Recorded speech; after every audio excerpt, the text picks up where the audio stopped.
Ndinoitwa Mai Chigwida, Vivian Chigwida. Kambani yangu Vivant Arts.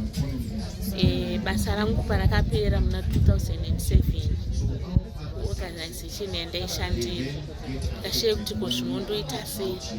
Ndopandakachitanga manje kuti ndinogona kungoitawo kana basa rangu remaoko. Saka pabasa rangu remaoko randinoita ndikuita maslopes ndinotenga mapatapata machira ndiri kungokwanisa kungoawana kumatenda. Saka ndinoita value addition, recycling nezvakawanda wanda. Tinotoita ma-earrings out of machira atinotora kumatailors. Kozoita tinoita futi beading nezvakangowanda. Tinoita art and craft. Tinoita zvinhu zvakawanda zvakasiyana siyana. Mabhegi aya anoitwa nemunin'ina wangu anonzi Perpetua Mpofu, Chipo Collections. Inini chinhu chandakanyanya kuona ndechekuti handichaswera ndakagara. Zvakundiita kuti ndigare ndiri busy. Izvezvi ndichingosanganawo nevamwe ndichidzidza zvakawanda.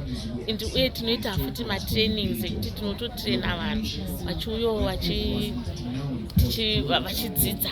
Saka naizvozvo isusu tiri kukwanisa kuwanawo cheuwiri. Hatichangoramba tiri idle.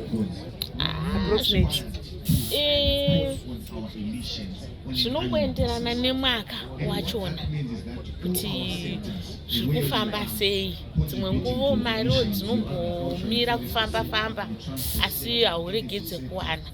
At least kanawo ka 200 pamwedzi unokwanisa kuiwana. Ine ndinongoda ngoyambira kune vari kunze kuti ngatingozvichengetedza, tozviremekedza. Tikangodaro chete hatichawanikwa tiri vanhu kuti kunongochingoti munhu wese akuziva. Todzidzawo mabasa emaoko ari kuitwa nevamwe. Izvozvo zvinokwanisa kutibatsira tovawo nehunhu.